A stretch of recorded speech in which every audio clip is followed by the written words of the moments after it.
I want you to put your next decision right here on the table. Not the easy one, the one you call mature, the one you call perfectly balanced, the one you think proves you are completely rational. But here's the thing, predictably irrational is not an insult. Predictably irrational is actually a map.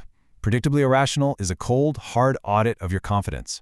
Let's dive right into this explainer of the book, because predictably irrational asks a much heavier question. Who really built the room where your choice now feels so completely obvious? So what did you see first? Look, author Dan Ariely didn't write this book to mock the human mind.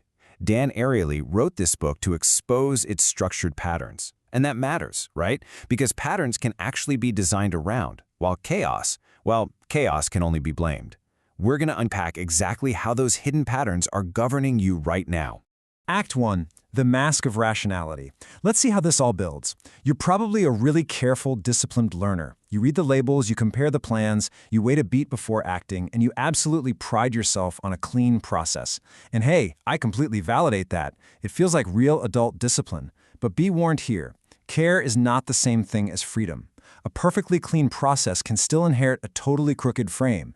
You might think your usual habit is just, defending the reasonable option. But once that first frame lands, well, your judgment just starts working for it. Defending that quote-unquote reasonable option merely makes the very first anchor you encountered the hidden architect of your choice.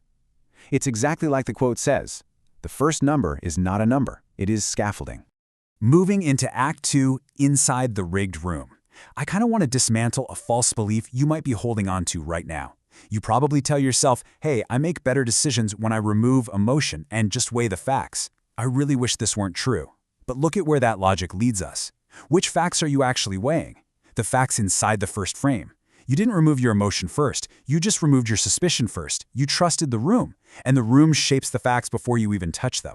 See, bias doesn't need you to be foolish. It literally only needs proximity. Take relativity, for example. We place one comparison right beside another and boom, our preference naturally leans. Or the pull of free. Places 0 on a price tag and your natural caution just melts away. And ownership. Man, once something is yours, its value inflates artificially in your head. Anchor, compare, label, own, justify. This is a continuous, totally predictable loop of irrationality. It does not need your permission to run, and it certainly doesn't ask for your consent. It's driven entirely by speed, just working quietly in the background of your mind while you think you're in charge. Let's slow down for a second. You basically have this dilemma. Trust the clean spreadsheet or completely distrust yourself. They hold equal gravity, but honestly, they both lose. The clean spreadsheet, no matter how perfect the math is, can easily be framed by a rigged room. And self-distrust, well, that just turns into total paralysis. So the third move to resolve that dilemma is actually design. You need a mental X-ray of your choice to find the hidden load. Ask yourself, what number appeared first? What comparison was offered to me? The problem beneath the problem isn't bad math. It is an unexamined sequence. Act 3, the hidden choice architecture. Let's speed back up, because the stakes really elevate here. Bad frames don't just bend the value of an object, they literally bend your identity and your self-respect. You aren't just asking, what is this worth? You're asking, what kind of person chooses this? And once an option feels like evidence of your own intelligence, oh man, you defend it much, much harder. I want you to hold two analogies in your head at once. Over on the left, imagine a steel beam bending under a hidden load. The room looks perfectly stable, but the crack is actually beginning deep inside the support. Now on the right, think of a violin string. Tension can sound absolutely beautiful right before it snaps. Your argument can sound perfectly polished right before the string breaks. Sometimes that polish isn't truth at all. It's just strain.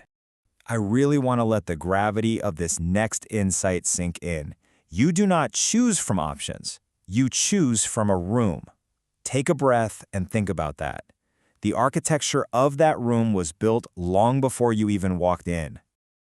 To put this into a pretty brutal perspective, it only takes one. Just one first anchor, like your first salary, a first role, or even a first apology you accepted, to price your entire life. That first version of what people like me do becomes the permanent wall that everything else is built inside of. So, let's X-ray the choice again. Who really benefits when the choice feels completely natural to you? What would this decision look like if you were standing in a completely blank room? You've got to expose the invisible influence so you can begin to actively redesign your space. Because frankly, you simply cannot redesign what you refuse to see. Act 4. Colliding social and market norms. We're shifting now to a much heavier weight. This is absolutely critical because some frames don't look like prices at all. They look like loyalty. They look like relationships. They look like, just being a good person.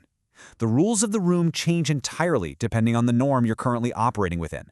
And when these norms collide, the damage is immediate. Mixing the warmth of social norms with the cold, hard calculation of market norms fundamentally fractures trust. If you pay a friend like a vendor, the room changes.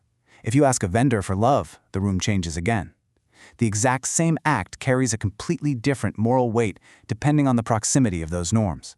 Which brings us to our second losing dilemma. Optimize every choice like a machine or trust every feeling like a poet. Both lose again. They are literally just symptoms of the exact same misunderstanding.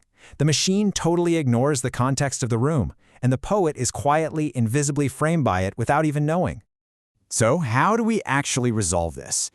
Well, the old heroic model tells you to just be stronger than bias. But the practical reality is this: stop meeting bias in its favorite room. A smaller ego builds a much safer system. Deliberately move the chair. Change the order of things. Purposely delay the first price.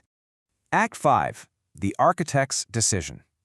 This brings us to our final act. Look, this book does not flatter you. Instead, it gives you a far more useful respect for your beautifully patterned mind. You are not a perfect chooser. You are a pattern chooser.